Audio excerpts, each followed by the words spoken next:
tapi tuh gaji yang diterima itu Iya. itu bagus banget duitnya.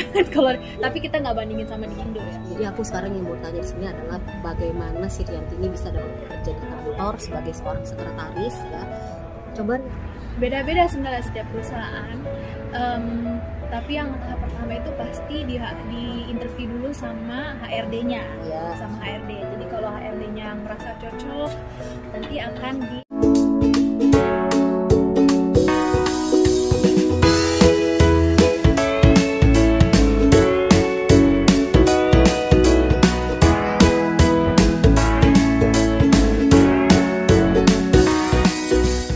Alamal. anggap aku olahraga. Olahraga tangan ya, Bo. So, selamat datang kembali di vlog aku Ibet Siagian. Dan kali ini kita masuk di konten interview, kembali di konten interview bersama dengan Siapa nama saya, Bu? ya, saya nggak tahu juga Bu namanya. Rianti. Hai Rianti.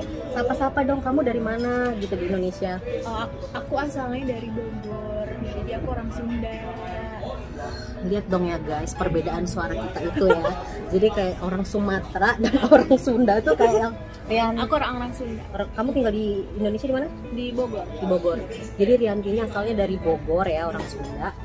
Dan ini sekarang kita lagi di Aris, lagi makan. Cuman tadi kita nunggu dia, jadi dia nggak sempat ikut nge-review makanan. Jadi sekarang aku mau gede banget fotonya.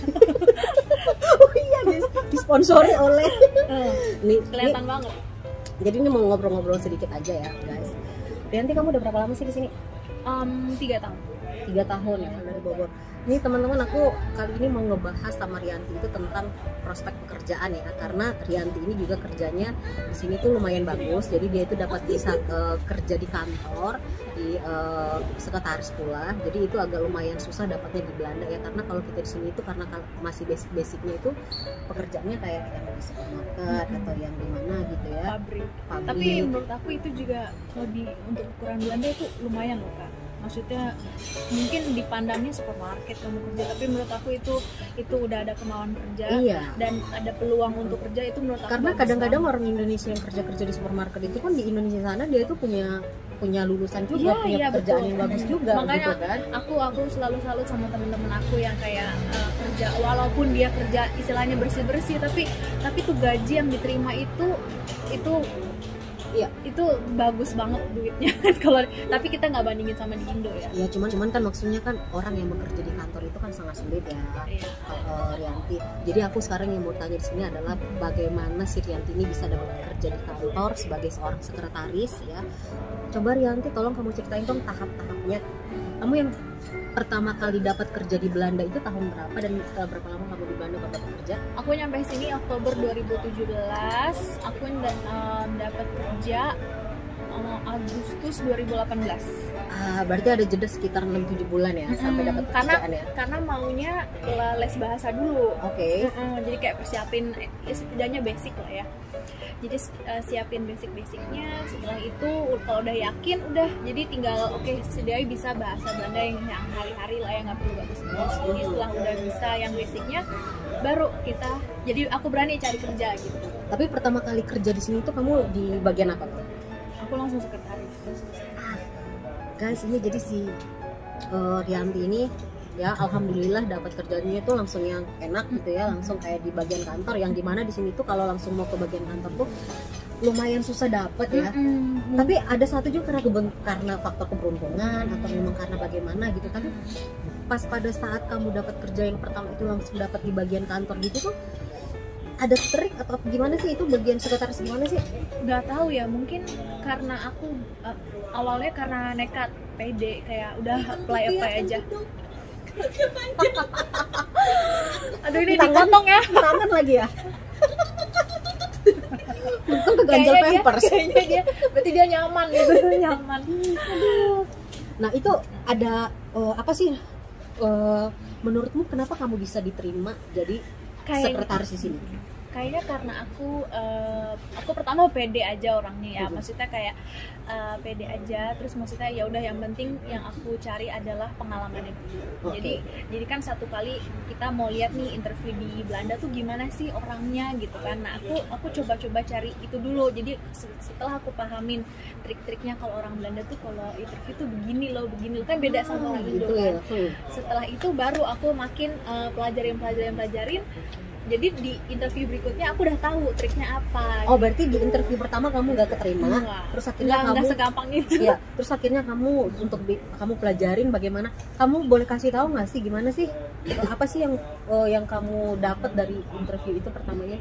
Yang pertama itu pasti pertanyaannya beda banget sama yang di Indo. Mungkin kalau yang di Indo kayak emang apa latar belakang kamu coba jelasin secara rinci gitu. Kalau di Indo ya? Kalau di Indo. Kalau di sini tuh kayak apa yang bisa kamu bawa untuk perusahaan kita, skill apa yang bisa kamu kasih untuk perusahaan kita, gitu. Jadi lebih susah ya Bu mikirnya gitu. Jadi dan nggak ada pula pertama kali basicnya, pertama kali itu nggak ada gambaran apa yang bakalan mau ditanya gitu ya. Jadi itu satu pertanyaannya ya.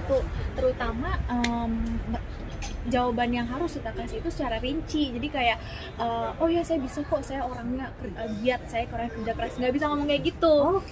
Jadi ngomongnya itu kayak harus oke, karena saya ada bidang ada experience di bidang ini, jadi saya akan mengasah itu dan saya akan melatih itu secara keseluruhan. Maksudnya kayak kalau misalnya kita dalam satu tim di kantor, saya akan mengasah itu untuk kerjasama dengan tim kayak gitu-gitu. Jadi kayak harus rinci jawabannya, nggak bisa yang saya orang yang kerja keras, saya nggak akan pernah kesiangan setiap hari ke kantor, nggak bisa kayak gitu.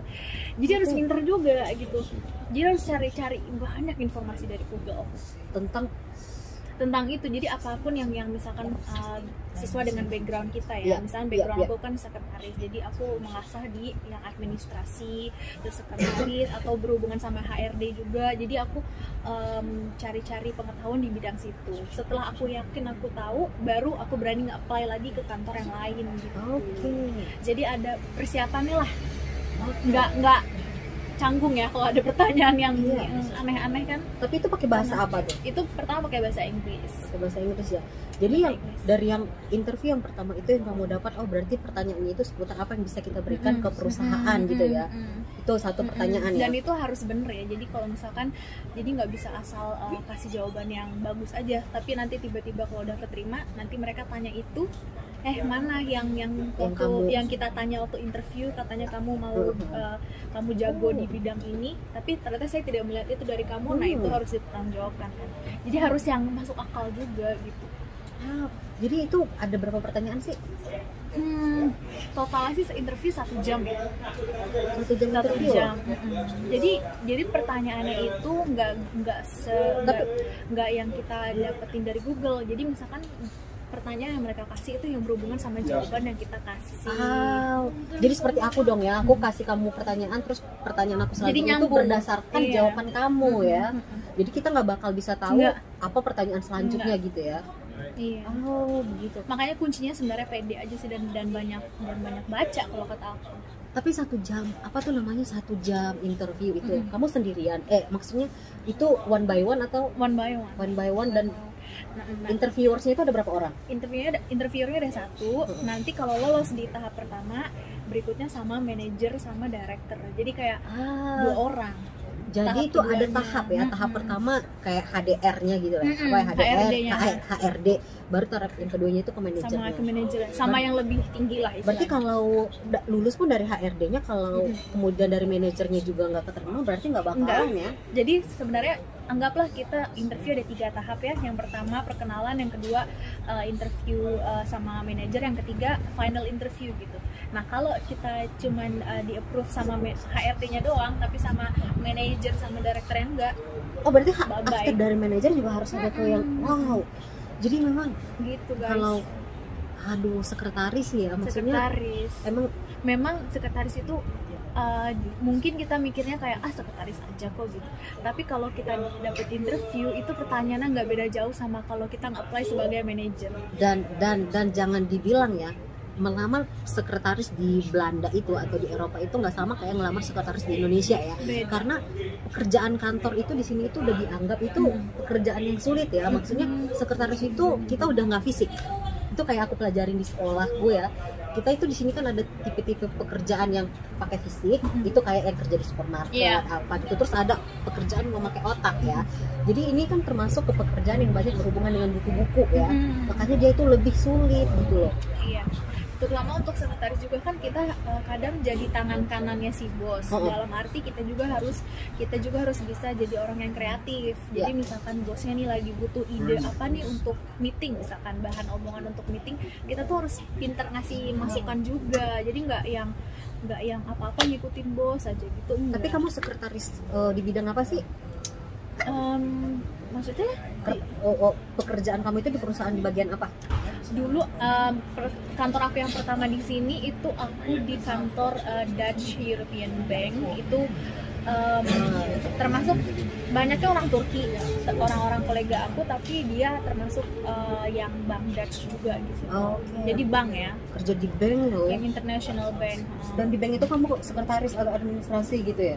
Aku sebenarnya executive assistant. Keren. Jadi executive assistant si bos-bosnya ini. Tapi kenapa kamu akhirnya keluar dari yang itu? Terus karena kan aku hamil.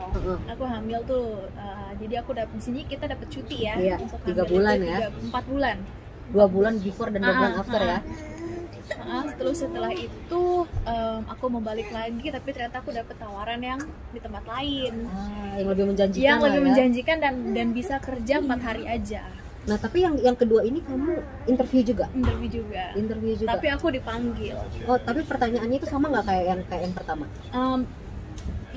Kurang lebih sama. Karena di bagian-bagian kayak sekretaris juga ya. Sama kayak nanya kalau kamu ada di posisi yang kerjaannya workloadnya lagi banyak, terus kamu lagi stres, gimana cara kamu nge-handle itu situasi kayak gitu, ke psikologi juga ya, kayak gitu. Psikologi. Jadi pertanyaannya juga kayak psikologi gitu ya. Terus itu apa namanya? Kamu kerja sekarang itu di yang kedua ini di bagian apa? Kalau yang pertama kan di bagian bank gitu ya? Sekretaris kan di kantor kayak bank-bank gitu. Kalau ini di tempat kayak hak asasi manusia. Hak asasi manusia, mengurus bagian hak asasi manusia ya? Jadi kemanusiaan ya? Jadi kantor kita itu berhubungan sama orang-orang, istilahnya ke orang-orang politik ya. Kayak Mark Rutte. Dia punya tim-timnya, itu kantor aku yang menghandle juga ya. Wow. Aduh, ini si Rianti ini keren banget ya, karena dia itu bisa 3 tahun di sini, dia itu bisa langsung kerja di bagian kantor. Ya alhamdulillah ya. Perjuangannya pun sebenarnya nggak segampang itu gitu. Maksudnya 3 bulan itu 3 tahun itu aku sempat ditolak berkali-kali dengan alasan kayak kamu nggak cocok, kamu background kamu nih aneh gitu, kayak nggak masuk dengan apa yang kamu apply sekarang gitu. Enggak. Jadi banyak lah omongan-omongan negatif yang kayak nanti kita hubungin kamu ya, tapi nggak pernah ditelepon. Nanti 2 minggu lagi setelah saya balik dari vakansi ya, nanti saya telepon lagi, nggak ditelepon. Oke ya, jadi kayak sempat di PHP itu sering. Ya sampai akhirnya emang bener-bener. Jadi itulah ya tahap-tahapannya itu. Jadi ada 3 pertanyaan guys. Jadi itu pertanyaannya itu bener-bener kayak yang kalau kita itu kerja di tempat yang biasa itu kan cuma satu aja ya, satu kayak yang ini aja, kalau udah di approve ya udah bisa kerja. Kalau ini harus dari sini. Berarti gaji kamu banyak. Berarti gaji kamu juga nggak main-main dong ya. kalau sudah sampai alhamdulillah lah ya. Kalau untuk pulang ke Indo bisa, udah gitu aja. Bisa ya nabung ya buat untuk. Bisa. So, jadi